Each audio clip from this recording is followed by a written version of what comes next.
following program contains mature content matter. Listener discretion is advised. Since the dawn of time, the world has been plagued by demons and monsters, cloaked by the night and shadows. However, humanity found out about these creatures and sent out brave men and women to defend their homelands. These are the tales of the Monster Hunters. Previously on Tales of the Monster Hunters podcast. Reaper 126, please report immediately to the manager's office. The last soul you collected? Care to explain how that happened? He kind of woke up, saw me, freaked out, and ran out the room, and then... You do know not to make yourself visible until they have died, do you not? Up until their death, they are able to see that death is coming for them. What does it matter how they die, as long as they die at the appropriate time? As long as I get their souls, what does it matter how they die? Is that what I'm hearing here? It doesn't matter now, Reaper. You're going to be disciplined for your actions. Bloody hell. They actually did it. They sent me back. Our story begins inside the Pizza Guy's pizzeria. A customer sits reading the newspaper while 3 tables over, Pat continues to wipe tables down.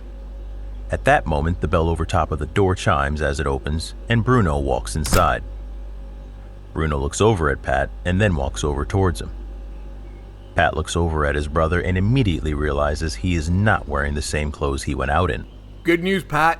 Good news? Hey, did you change your clothes? Wait a minute. Did you even go to the supermarket like I asked you to? For your information, Inspector, I did go to the fucking market like you asked me. I also found out why Juliana won't go out with me. I'm betting on common sense. Do you want to hear this or not? My apologies. Sorry. Please continue. She is a lesbian. A lesbian. Yes, a lesbian. Why did it take you over an hour to come back? Well, to the common man, once they learn a woman is a lesbian and have no interest in them, it drives them away. But I'm guessing you're not like any common man. Or any man at all. I told her how happy I was she was a lesbian. And then I tried to talk her into letting me come over when her girlfriend comes over so I can watch them when they're together. I told her I'd sit quietly in the corner. But she told me her girlfriend was not as open-minded about things like she was. And that took over an hour. Do you know how hard it is to talk to someone when you have all these pain-in-the-ass customers in the line who are interfering in your conversation? Bastards. What were they thinking? I know, right? What happened to the tomatoes? Did you trade them for a bag of magic beans? Listen, dummy. I had the tomatoes, but wasn't allowed to pay for them. What did you do? Don't blame me. Blame that fucking Paulo for banning me from his store. He banned you from the store? Why were you banned? There was this little old lady in line waiting to pay for a carton of milk. And she keeps breaking my balls. She has to get home. So I'm telling her to relax. She snaps back. She doesn't have to relax. And some stupid shit about her being my senior. Blah, blah, blah, blah. So after 10 minutes of going back and forth, I said to her, why are you in such a rush to get home? Are you afraid you're going to expire before the milk? You said that to her? So old Mother Hubbard storms off, after using some salty language, I may add, towards Paulo's office. Juliana tells me that's Paulo's mother. Paulo, the rat fuck, comes storming out of his office towards me, and man, does this prick have a big attitude. Yes, I can't imagine why. Well, while the rat fuck is getting all high and mighty with me, I tell him how this is all his fault. He asks, how is it his fault that I insulted his mother? Yeah, how is it? I tell the idiot, if his dear old mom didn't have to pay for her milk, this whole episode would not have happened. I also point out, what type of son makes his mom pay for milk? Well, she starts to go off on him, asking how he can let her pay for milk, and he's a bad son. Then he goes off on me, telling me to leave, not to go back to his store. All this is going on while customers are complaining because the line isn't moving. I barely made it out of there alive. So I'm guessing no tomatoes? Sorry, no. But I will be able to sleep better at night knowing it was nothing to do with me. You know fucking Paulo's gonna tell Nono everything, don't you? Everything. Big deal. That fucker's hated me since I was a kid. You used to steal candy from his fucking store. It's only stealing if you get caught. You just stealing, but you did get caught. You bring up a good point, Jack McCoy. Ma, I don't know. What point? You got caught all those times. This whole incident could have been avoided tonight if you had just banned me for life back then. Yes, that makes perfect sense. Thank you so much for clearing that up for me. At that moment, the doors open and Scarlet walks inside. Hey, Scarlet. I didn't expect to see you back on your feet so soon. Last time I saw you, you looked like you're ready to die. Why would you say that to her for, Bruno? Say what, Pat? You said you were going to die. You said that to her. What are you trying to do? Give her a malidio or something? I don't get you. It's okay, guys. I've made a full recovery. I'm not dying anytime soon. Why is it okay for her to say she won't be dying anytime soon? Are you really that stupid? You're stupid. As Bruno and Pat continue to argue, Scarlet looks towards the woman who is eating the pizza slice, then looks at the time on the wall and sees she has 15 minutes. I must say though, Scarlet, near-death experience or not, you are still looking hot. Really? You think that's appropriate, do you? I mentioned she looked like she was dying last time I saw her, and you jumped down my throat. I mentioned she was looking hot, and you jumped down my throat. Make up your fucking mind already. It's okay, guys, really. Can I get a slice? So, having your usual one Hawaiian slice? Good God, no. Pineapple is just wrong on pizza. So wrong. Pineapple or any fruit on pizza, so wrong. Since when? You were the one who put me on the pineapple. Sorry, Pat. Ever since I began to recover, I began to crave pizza with pepperoni. The thought of pineapple just does not appeal to me anymore. Why did you call me Pat? Is your brain still recovering as well? Bruno! Oh, sorry, Bruno. Honest mistake. Not really. Pat's the ugly one. Oh my dear God, you are so full of yourself. Would you just get her the damn slice already? Reggie, get your ass out here. Reggie now comes rushing out of the kitchen. What is it, Bruno? Get our hot, undying friend a pepperoni slice. Hey, Scarlet. Good to see you back on your feet. Thanks, Reggie. Don't you usually get Hawaiian slices? Let's not reopen that wound, please. Reggie shrugs his shoulders and then walks back into the kitchen as Pat approaches Scarlet. So did they ever tell you what was wrong with you? Just a virus. Some fucking virus. If you'd have gotten any worse, we could have put a black robe on you, put you on a pale horse, and called you death. At that moment, the woman eating the pizza slice begins to cough as Scarlet turns to look at her and sees there is still 5 more minutes. So Scarlet, now that you're up and about, there was this promise before about you setting me up with your friend, Tala? Are you really bringing that up now? What? She was the one who promised me.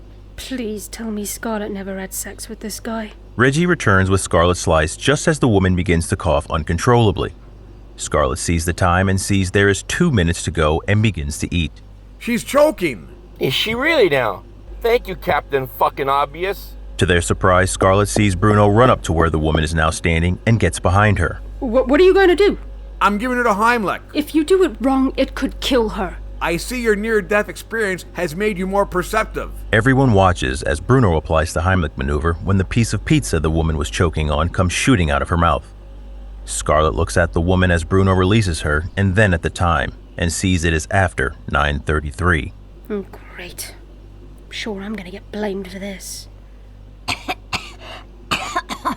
Oh my God! You saved my life! How can I ever repay you? I'm sure we can think of something. Hey, I know you. You're the manager over at the movie theater. Just thought of something. Free admission and snacks for myself and whoever I bring with me whenever I come to see a movie. You got it. Next time you come see a show, you call for me. I'll make sure you are taken care of. Just ask for Brenda. Will do, Brenda. Speaking of work, I have to get back to it. Scarlet looks on as Brenda shakes Bruno's hand and then walks out the front door towards the curb, then stops and looks both ways. You know what they say, Pat? Do a good deed and you will be rewarded. That's not how the saying goes. Outside, after looking both ways for traffic to pass, Brenda begins to run across the street towards her parked car when she is struck by a city bus. Oh my, someone call 911. Scarlet looks up at the clock on the wall and sees it is now 9:35. I can just imagine how that little spiteful manager is going to pin this on me. Reaper, You should have intervened and not let Bruno stop her from choking. Because you know that would have made such a good first impression on me, wouldn't it, sir? Doesn't matter, Reaper. We have to follow the natural order fate has laid out. Well, fate's just gonna have to cool her jets now, won't she, sir? Are you okay, Scarlet? Huh? Yeah. Sorry. I was just talking to myself, was all. Seemed serious. Scarlet half smiles at Reggie and then goes back to eating her pizza slice. Pat, what just happened? Well, what you had coming to you just got fucking pancaked by a bus. Joe now comes out from the kitchen. What the fuck is going on out here? One of your customers just got hit by a bus. Oh, is she okay? Did anyone call 911 yet? I'm sure once they spatula her off the front of that bus, she should be just peachy, Reggie. Joe now realizes Scarlet is sitting there. Oh, Scarletta, como si? How you feeling? Good, better, huh? Yes. Thank you. Joe walks back into the kitchen after giving Scarlet a quick glance. A small ball emerges from Scarlet, invisible to everyone else, and floats outside to where Brenda is laying in front of the bus. It hovers over her body for a moment while a stream of light moves from the body towards it, then floats up and away from the scene. Guess I'm off to the Motor City for my next pickup. Reggie now turns to look at Bruno, who is visibly shaken up. Don't feel bad, Bruno. You did everything you could for that poor woman. You should feel good about yourself. Feel good about myself? Feel good about myself? Here we go. Why in the fuck would I feel good about myself? If I had known she was getting hit by a bus after I saved her life, I never would have wasted my time. It pains me to see you suffering so badly, if not more than the poor lady that just got hit by a fucking bus. Scarlet finishes off her drink, then leaves some cash on the counter before she gets up, turns, then looks towards the twins and Reggie. Bruno, Pat, Reggie. Good to see you all again. Scarlet now adjusts their baseball cap, then walks towards the door and exits the pizzeria. Bruno walks towards the door and looks out through the glass, then turns back to look at Pat. Son of a bitch. What? Scarlet. What about her? When she was fixing her cap and raising her right arm up, it exposed the right side of her body, and I saw the mark. The mark? You don't mean... Scarlet's a fucking hunter. Huh, so I guess I'll call 911 then? On the south side of the city, Batista is in the parking lot of Pintastic Alleys watching the people coming and going before he begins to walk towards the front of the bowling alley. As he steps inside, he looks around the busy establishment and then walks towards the counter, where a tall man is handing a pair of shoes to a young boy. The boy walks off and the man looks at Batista. Can I help you? Can I get a lane? All lanes are in use, sir. Let me take your name and I will page you when one becomes available. Sure, it is Bautista. Okay, I'll page you as soon as I have a lane for you. Thanks. Batista walks away looking up and down the alley from end to end, then walks towards the concession stand and asks for a bottle of water. As he pays and takes the water, he opens the bottle and then takes a swig of water, then takes a step forward before he spills the entire content of the bottle onto the floor. He turns and then goes back to the counter. Amigo, I have spilled my water. That's okay, sir. I'll get it cleaned up. Clean up water spill in front of concession stand, please. Batista moves behind the small crowd next to the concession stands after ordering another water and begins to wait. After a few minutes, he finished his water and then looked at his watch when from the corner of his eye he sees the zombie he has been tracking pulling the mop and pail behind her. The zombie is wearing a uniform that consisted of gray khakis and an orange shirt with the Pintastic logo on the right breast of the shirt that had a bowling ball making contact with 3 pins.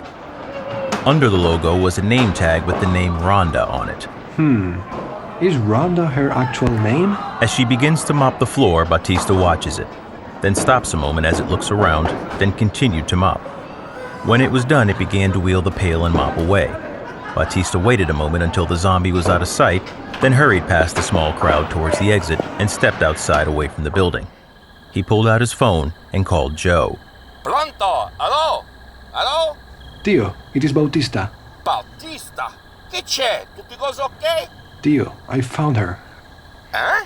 Who? You find who? Huh? The zombie, Tio. I found the zombie.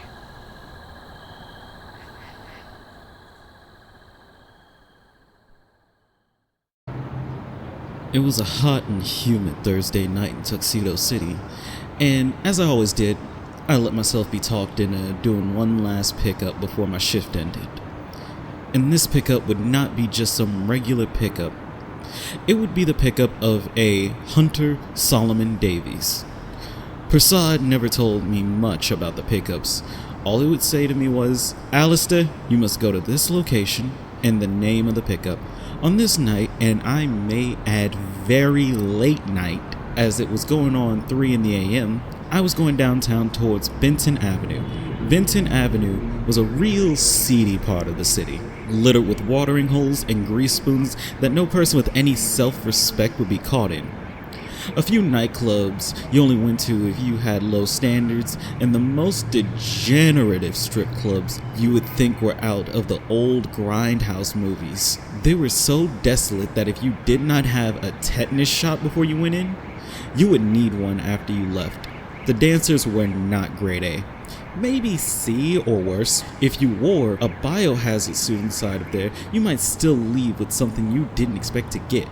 On this night, I was tasked with meeting Solomon in front of the Kit Kat Club. Yes, I know. Could it be a more pretentious name? I slowed my cab up to the curb and looked at the time and saw it was now 10 after 3. The street was quiet, with a few homeless people who had shacked up inside of bus shelters. I rolled my window down, not wanting to make the same mistake I had made last time when I left the motor running with the AC on. I looked over at the Kit Kat Club, which had been closed for over an hour now, and wondered if Solomon was on a hunt or upstairs getting his freak on with God knows who. I took a sip of water that I immediately spit out the window. I looked back to the club and saw one of the lights in one of the rooms upstairs come on. I saw a shadowy figure behind the curtain and hoped it was Solomon. I had no problem with him. I had picked him up many times before and even had to help him out a couple times, which nearly got me killed once. But the sheer thrill of chasing after that vampire and watching Solomon stake it was well worth the near-death experience. The figure behind the window now backed away, and then the lights went off. I cursed, then blazed up a menthol and got out of my cab. Damn, it was hot. I took 3 drags off the menthol and chucked it to the pavement. I stepped on it and then walked around the cab towards the entrance to the right of the club. I turned on the door handle expecting it to be locked, but to my surprise it was not. I walked up 16 steps to the top floor and then stopped and turned left. I tried to guess which room the light had come on and walked by 3 doors before I stopped at the 4th. I took a deep breath and coughed as I took in the foul odor the hall had to offer and knocked on the door. I heard no movement on the other side and thought I had the wrong room. I was about to walk away when I heard footsteps. I took a step back from the door and watched as the door opened. Standing on the other side of the door was a very naked woman with long black hair who did not look happy to see me. Oh, can I help you? Yes, sorry to bother you at such a late hour, but I'm looking for a friend of mine and was told he would be here. Sorry, no one here but me. Oh, go wake someone else up. She slammed the door in my face. I had gotten the wrong room. Maybe it was the one before it. There were only 10 rooms on the floor, 5 that faced the street. I walked back and knocked on the door of the 4th room.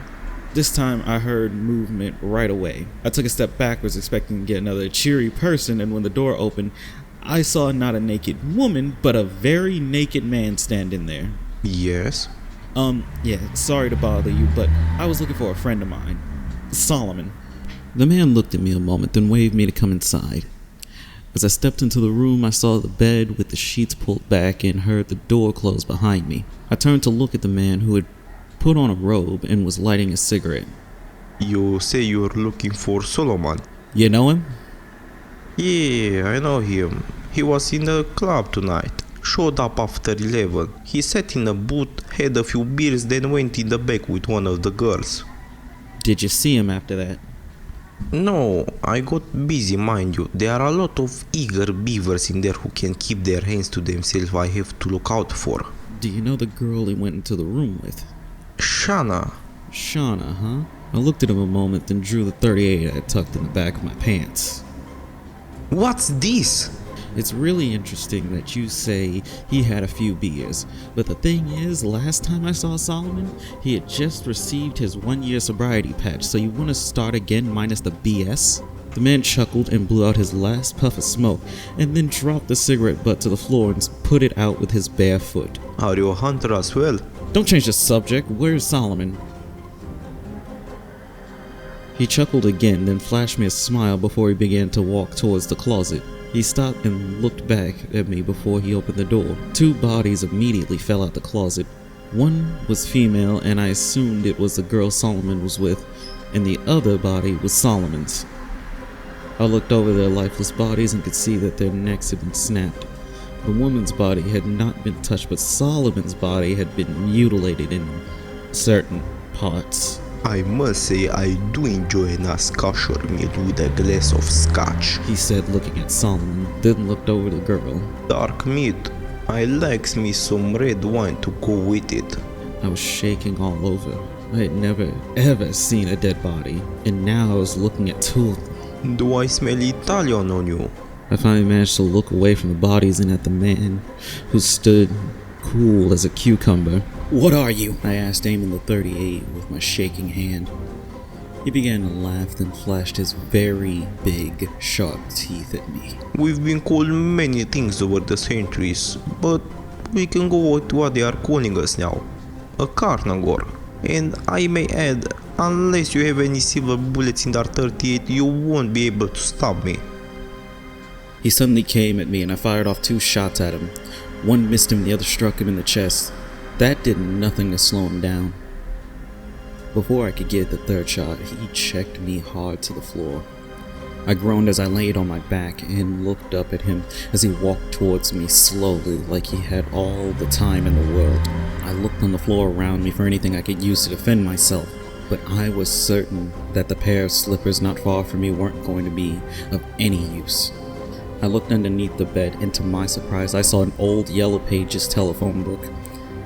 I took one last look across at him as he drew closer, and with one hand pulled the telephone book out from under the bed, gripped it with both hands, and then let my fingers do the walking as I swung and hit him square in the face, which surprised him and staggered him. He growled now as I saw his eyes go completely yellow. Silver, I thought. I needed something silver to kill him. I sat up and felt the hand touch the cigarette he had butted out. Then it came to me. My lighter! It was made from pure silver. He now came at me and tried to grab me, but I rolled out of the way and got to my feet, and backed up towards the door while I reached in my pocket and pulled out my lighter, keeping it hidden in the fist I had made. I remember overpaying for the lighter, but if in fact it could kill this guy, it would have been money well spent. The man growled more vicious now as he bared his long teeth at me, and then shedding any humanity he had in him, he growled louder, put his hands out in front of him, and charged at me as my back was now up against the door. I watched as he came towards me, and pushed the tip of my lighter through my fist, exposing just enough of it. When he was almost upon me, I surprised him as I drove my fist with the exposed lighter at him into his right eye. He stopped suddenly, put his hand on the lighter, and then looked at me with his left eye while blood ran down from his right. He mumbled something incoherent, then staggered backward and fell to the floor with a sick thud. No sooner had this happened than I heard police sirens coming towards the club. I pulled out a mentho and realized I had no means to light it and put it away. I groaned and then sat down on the end of the bed. I heard the police car stop outside the club and the doors on the cruisers opened and closing. I knew how this was going to look, but me in the same room with 3 dead bodies. But I was not too concerned. I would text Prasad and let him know what happened, and in return he would reach out to the guy who cleans up scenes like this. What was his name? Rushmore. I heard footsteps in the hall and a woman I had awakened, yelling to the police directions to the room she heard gunshots from. The door was kicked open and the officers charged into the room and ordered me to my feet and to put my hands in the air. As I stood there, hands raised, all I could think about was how lucky I had gotten tonight that something as insignificant as a cigarette lighter had saved my life. I had no intention of quitting my job anytime soon after what had happened. Like I said earlier about the thrill I got watching Solomon stake a vampire, this episode had also given me a thrill, even if it did almost get me killed. I knew now, going forward, I'd have to equip myself better since I now plan to not only drive a cab, but to also become a hunter. Thank you for listening to Tales of the Monster Hunters podcast, Volume 1, Issue 11. Back from the Dead. This issue starred Enzo Ferrara as Pat and Joe, Antonio Ferrara as Bruno, Paul Cairns as Reggie, Ashley Tyler as Scarlet, Roberta Jackson as Brenda and Woman in Room, Pablo Lopez as Bautista, Sebastian Papa as Carnager, Nicholas Sykes as Alistair and Tao Harris as the bowling alley attendant. Narrated by Alan Chambers. Editing and music by Alexander Ferrara. Created by Antonio and Enzo Ferrara. Directed and produced by Antonio and Enzo Ferrara. Cover art by Enzo Ferrara. Written by Antonio Ferrara. Coming on Monday, August 7, 2023. Tales of the Monster Hunters Podcast, Volume 1, Issue 12. Pins and Misses. This presentation of Tales of the Monster Hunters Podcast has been brought to you by Giant Monster Productions. Copyright 2023. To contact Giant Monster Productions, email them at giantmonsterprod@hotmail.com. Follow us on Twitter at GiantMonsterPro and on Instagram at Tales of the Monster Hunters. If you have enjoyed this podcast and want to hear more, please subscribe, like, and favorite so you never miss an episode.